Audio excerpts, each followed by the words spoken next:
Welcome to the Grad School Femtoring Podcast. This is Dr. Yvette Martinez-Vu, and I will be serving as your femtor, providing you with tips and tricks and everything else you need to know to get into graduate school.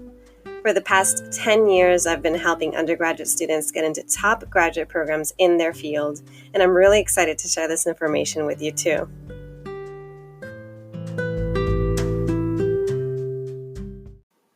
Hi everyone.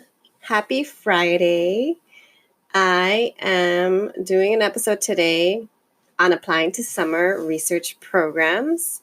I decided to devote some time to this because my first guest speaker, Cecilia Caballero, mentioned summer programs when she was talking about her experiences navigating her time at UC Berkeley as an undergrad.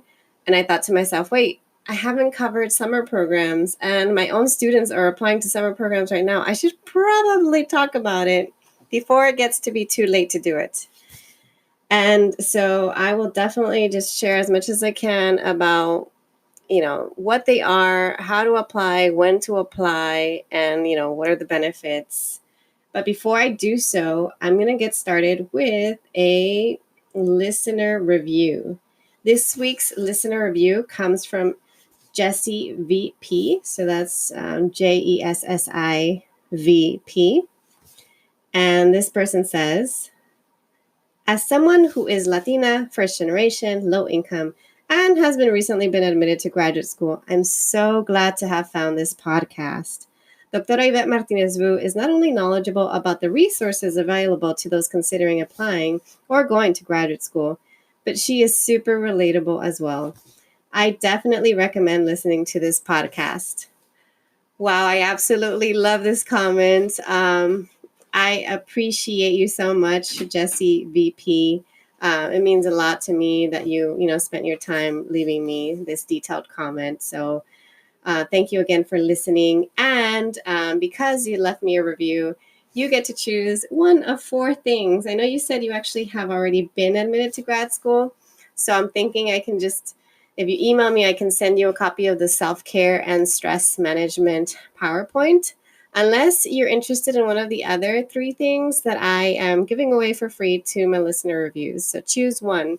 It can be what I mentioned, the self-care PowerPoint, or a CV template, or a grad school list template on Excel, or a statement of purpose pre-writing handout. Not that you necessarily need that since you're in grad school already, but who knows, maybe you still want to review that. So please contact me and I'll gladly share one of those resources with you. Okay, now on to today's topic, summer programs. So what are summer programs? Summer programs are 6 to 10 week research programs that are available to undergraduates, typically as early as your freshman, sophomore, but more often your junior year. They tend to be 6 to 10 weeks long. The deadlines for summer programs range anywhere from January to April. So technically right now we're in the thick of it. We're right in the middle of when deadlines are coming up. A lot of deadlines are end of February and some anytime in March. Some go as late as April again, but more often a lot of them are in March. So if you realize just now, oh my goodness, I should probably look into summer research programs, you want to look at it as soon as you can. Reach out to recommenders for summer programs. You usually need 2 letters of rec, so reach out to them soon. Give them at least a 2-week heads up to write you a letter and start drafting your statements. So summer programs, they provide independent research experience. They have workshops, seminars. Some of them even include GRE prep as part of their curriculum, which is nice. So why apply? You can apply for a number of reasons. Summer programs allow you an opportunity to expand your network, your resources, your opportunities. You have a new intellectual experience and challenge. It makes you more competitive as a grad school applicant. Why? because it shows that you're comfortable going outside of your comfort zone. You're going to another institution, meeting new people, learning new methods. You get a letter of rec from someone outside of your institution, which looks really good. You get an extra research experience. Again, looks really good. You get these programs provide travel and funding for you to go there. And it also gives you a preview of what it's like to live out of state. If, like, a lot of my students are California students, so we encourage them to apply to summer programs outside of California. So that way they can kind of figure out like what it would be like to move somewhere else and to live somewhere else, even if it's only for 6 to 10 weeks. It's really good experience to test out the waters. Okay, so some things to consider. You definitely want to apply to summer programs at schools that you would seriously consider for graduate school.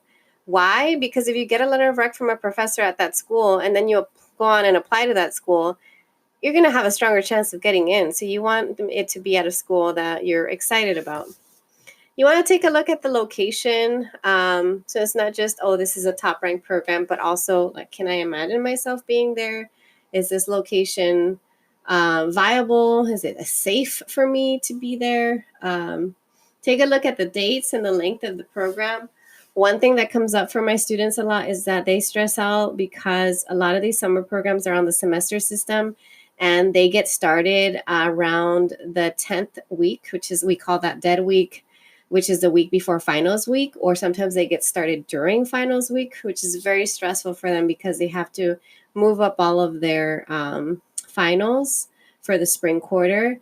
And not all professors are as accommodating. In some cases, some professors will work out so that their students can get their final proctored at the summer program location. So they'll work with a professor at the summer program to have them proctor their own exam there. So anyway, that's something that I say, take a look at that, but don't let that be the reason why you don't apply. Like, you can worry about that later once you've been admitted.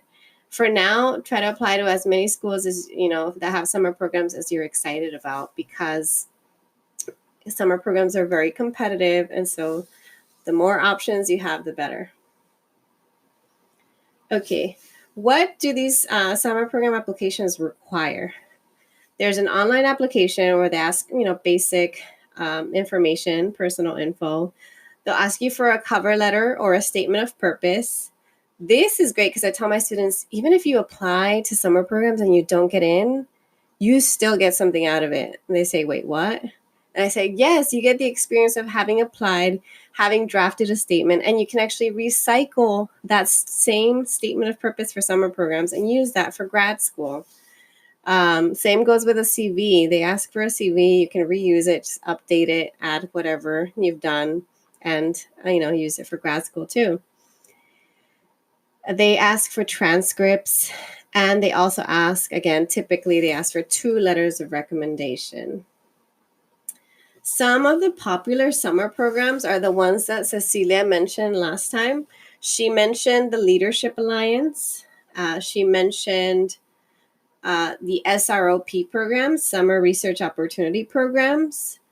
And then she also mentioned, what was it? The IRT, the Institute for Recruitment of Teachers. I believe that's what it is. Let's see, IRT.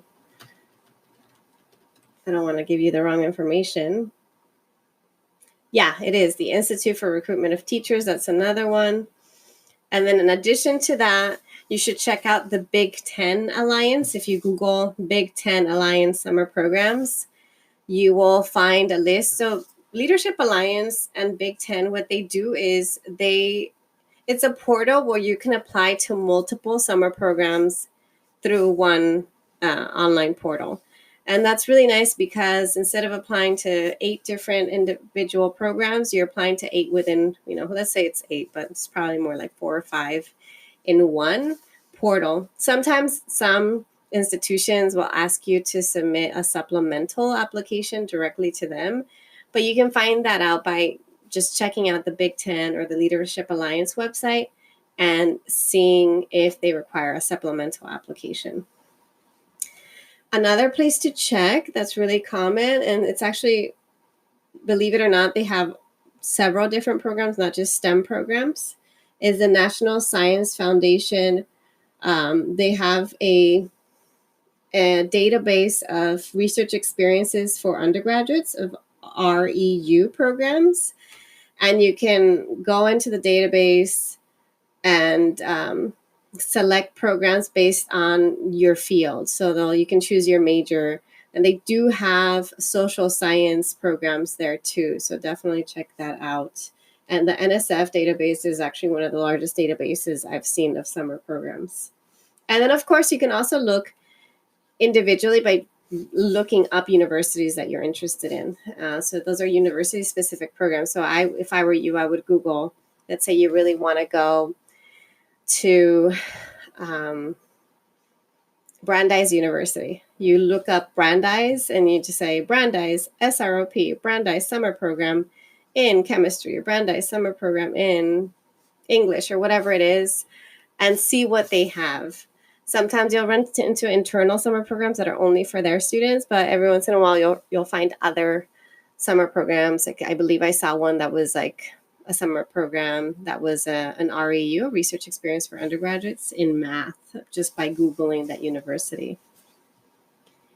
Okay, so those are the types of summer programs. There's Big Ten, which again, it's an alliance of 10 academic universities. And Big Ten is great because they intentionally want to recruit underrepresented, quote unquote, underrepresented students who pursue graduate study and research careers. So they're preparing underrepresented students through intensive research experiences with faculty mentors and through enrichment activities. And the Leadership Alliance is also great because they're providing undergrads with training and mentoring in the principles underlying the conduct of research and prepares them to pursue competitive applications to PhD or MD PhD programs. So that's interesting because they also include joint MD PhD programs. As for the NSF REUs, so the National Science Foundation funds a large number of research opportunities at specific institutions. The way that they do this is a professor decides they want to, organize a summer program. They apply for NSF funding, they get the grant, and then they keep the grant for as long as, sometimes it's 2-3 years. And then they have to reapply to get the grant again. And so just because there's a summer program at an institution one year, they have an REU, you can't safely assume that they're going to have it the next year. It's always best to double check. But again, NSF has a lot of funding. They provide grants to a lot of institutions in a wide range of fields. Again, it's not just STEM fields. It includes social sciences. We have several REU programs at our institution. In fact, we have an English one, we have a linguistics one, we have a philosophy one, and then we also have like the STEM ones like chemistry and math, and I think that's all I can remember off the top of my head. But we have several REU programs just at UCSB alone. So check it out. If you're looking at specific institutions, look up to see if they have an SROP program or an NSF REU program. And odds are you'll find something. And let's see, what else do I want to point out about summer programs? With summer programs, I can't stress enough trying to stay organized. So it's actually, in my opinion, and I hope this doesn't intimidate you, but in my opinion, it's actually harder to apply and get into summer programs than it is to apply and get into graduate school. Why?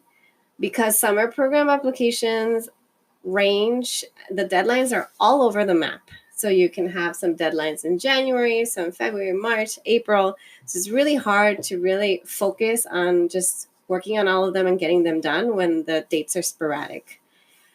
Just like the dates are sporadic, the time that you find out if you've been admitted is also sporadic.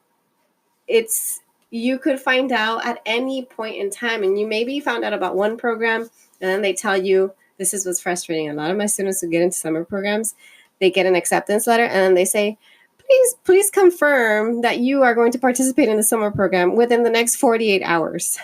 And that's so frustrating because they haven't heard from any other programs, and all of a sudden this one that said yes is asking for you to confirm and say yes before you've heard from anywhere else. And then what happens is then they will confirm, and then 3 weeks later they'll hear from another program, and they've got a dilemma. You see what I mean?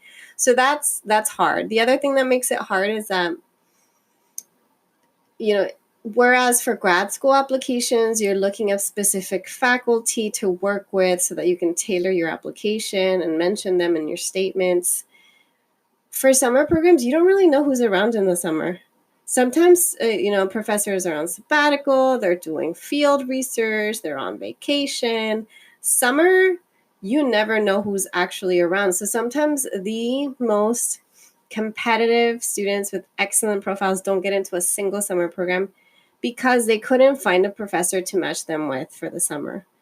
And why am I saying this? I'm just telling you because if you actually survive the process of applying to multiple summer programs, and I recommend applying to 4 to 6 summer programs. So for grad schools, I say 8 to 12, but for summer programs, 4 to 6, and make sure at least one of them includes the Big Ten or the Leadership Alliance, because then you're applying to multiple in one. So in actuality, you'll be applying to more than 4 to 6 programs, if you get me. And then if you don't get in, again, it's not a waste of time. Your recommenders have drafted a letter for you, which means that it'll be easier for them to write you a letter for grad school. They've already said yes for summer programs. They're not going to say no for grad school because they've already drafted one that they're essentially going to reuse and just add to later on. So it helps you with your recommenders. It helps you with your drafts for grad school, because that essay you use for summer programs, you're going to be recycling.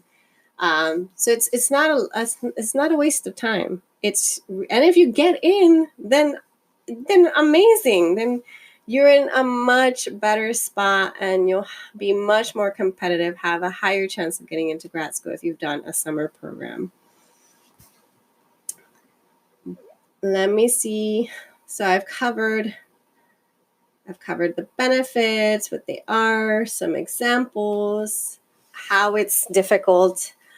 Oh, yeah. So in some ways, once you've survived applying to summer programs, applying to grad school will be not easy per se, but much more feasible and approachable, less intimidating. Because at least with grad school apps, yes, you may be applying to 8 to 12, and that may seem like a lot to you, and you may be overwhelmed. But for grad schools, most PhD deadlines, they're due early to mid-December, December 1st, December 15th, and then you're done. And once you're done, you don't have to worry about it. So you just get them all done at the end of the fall term. And then you start to find out around the same time. It's not sporadic like the way it is for summer programs. And you have until April 15th to make a decision for every program. So you don't have to say yes early the way that you do for summer programs. So you'll apply in the fall. As I've mentioned before, you'll find out sometime between early to mid to late February. So February is the month that you should start to find out about grad school admissions. And then you have time to go to some visitations if you've been admitted, and then make a decision. So that's much more it's more spaced out. You can better detect and predict when you're going to hear, or when you should do things, and when you're going to hear back, and when you're going to make a decision. So I strongly encourage you to apply to a summer program, because it's just going to prepare you so well for grad school apps. That is all I want to say about that. And I think I am ready to close up the episode by sharing. What am I going to share? Actually, before I do a shout out, I do have a listener question this week. And the question this week is from Carolina via Instagram. Carolina says, I'm writing to ask if you could give advice or suggestions on creating a GRE study schedule. I'm a working madrista of two beautiful niños. It's hard to find the motivation or even the fear of starting. I have done my research on 5 grad schools. All require the GRE exam to go to occupational therapy. I'd like to have my whole package completed before fall 2020 term. Yes, you should do that. I have my GRE books, the vocab app, but I'm still having jitters of taking the exam. I feel if I plan it into my schedule, it may help. But overall, I know que soy yo, que tengo miedo, que tengo que ponerme las pilas. Also, I love your podcast. Thank you for all you do to guide us listeners. Oh, thank you, Carolina. Oh my goodness, the GRE. I don't know if you've listened to my GRE episode, but I can't stress enough. Everybody hates the GRE. Nobody enjoys it. It's torture. It's torture to study for it. So I can, empathize with you at like struggling to study. But I will tell you what we recommend or what I recommend to my students. So my students, because they're part of the McNair program, they do get to take a GRE prep course in the spring. And for those that for some reason can't take the GRE prep course in the spring, it's usually the students that are away studying abroad or doing some other like field work and they're not physically here on campus, is we encourage them to sign up for an online GRE class. And I know it does cost money. There's a website called Magoosh. Just from pulling different sites, there's Kaplan and Princeton Review and Magoosh. And so after like comparing sites, I found that the Magoosh website provides just as good material, but it's at a much steeper discount than any of the others. So you could get a full 6 month, if I remember correctly. So don't quote me, look it up yourself. But you can probably get a 6 month online course for a little over $100, maybe $150, something like that, versus Kaplan and Princeton Review that charge $600 to $1,000 per course, which is insane. It's so much money. So I recommend, check out, the Magoosh site and find out, what you've already started to find some of the free resources with your vocab.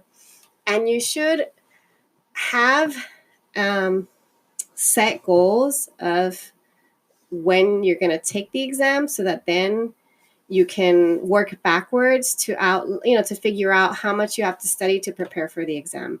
Our students take their exam in June. And they start to take a course in, I believe it's April. It's at the beginning of spring quarter. And it's 7 weeks. And for those 7 weeks, they do the class is 2 to 3 hours a week, 7 weeks. And then in addition, they're doing their homework, which is probably an additional 2 to 3 hours a week as well. So that ends up being 6 hours a week, which is about an hour a day. If you can try to do an hour a day, and if you're like me, you're probably going to try an hour a day, and then you're going to get caught up with your kids, and you're going to, other things are going to get prioritized, and you're going to have to make it all up in one day. So what I would recommend is, if you can't do an hour a day, then blocking out a big chunk of time when someone can take your kids away or you watch your kids at home and you can go to a coffee shop and study for those 6 hours straight. I know it's always best practice to study every day, but if you have to cram it once a week, every week for 7 to 10 weeks before you take the exam, then so be it. That's way better than not studying at all. So I recommend doing that. And actually, I would recommend for you to take your exam in June too. I know you said you want to get it all done by the fall. And the reason why I say take it in June, because then it gives you pressure. It doesn't feel so far away. And you're just like, you can think about it this way, like, I'm going to start the latest April 1st. And that's when I'm going to start studying. You can start now if you want. That's great. But latest April 1st. And from April 1st to early June, I'm going to be studying intensively. I have to do 6 hours a week. And how do you study? So if you do the online course, follow the modules, of course, and do what they say.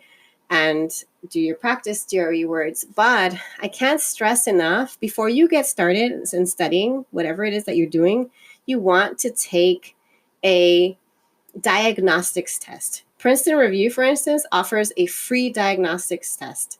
That's when you find out, you take the exam for free to find out what your baseline score is. So you go through and you take it. It's a full 3-hour exam. And after that, they'll tell you what you'll score. And it's good to know what your initial score is without studying, because then you want to keep taking practice tests. So you don't want to just do homework. You have to take the test and take it multiple times, because the hardest thing about that exam is not that you're not smart enough and you don't know the material. It's that a lot of people freak out. They get panic attacks or they lose time. They're just not accustomed to the exam style and how long it is, that they get tripped up and psyched, and they just, all of what they had studied kind of just goes away right then and there. And so the more that you can kind of get comfortable with the exam, the better. And then also, why take it in June? So yes, you have more pressure because you're taking it earlier. Let's say you take it in June. So you have your baseline score and you take it in June, and it's not, your score isn't that much higher than your baseline, than what you got in your diagnostics. If that's the case, then it gives you a little bit more time to study and retake it. So what some of our students do is, if they don't do well in June, then they study a little more and then they take it again in August or September for the second time. And most people, to be honest with you, don't score that much higher the second time. But, a few people do score a few points more, which sometimes makes a difference, especially if you're at the cusp. If you're like at 139 going into the 140s, 149 going into the 150s, 159 going into the 160s, it does make a difference to have that few extra points higher. Those are my recommendations. I'll tell you, I personally struggled with the GRE. I didn't get GRE prep. I couldn't find time as an undergrad to study enough, and I didn't score well on the exam. At the end of the day, I was still able to get into graduate school. So no matter what happens, don't be discouraged. Still take the test, get a score, and still go ahead and apply to graduate school. Thank you so much, Carolina. I hope that this helps. And now, to wrap up the episode, I am going to give my shout out. And this week, the shout out is another Instagram account, and it's called @BlackWomenPhDs. And I chose this account because it features Black women with PhDs and also PhD students. And I just feel like if you're a person of color, sometimes you just need a little bit of inspiration in your life. And it's just nice to see like other fierce Black women, women of color doing their thing, getting their PhDs. I know that that's something that's like uplifting for me. So it may be uplifting for you too.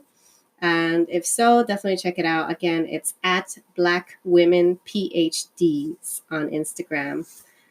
Thanks so much for listening. I will see you all next time. Have a lovely weekend.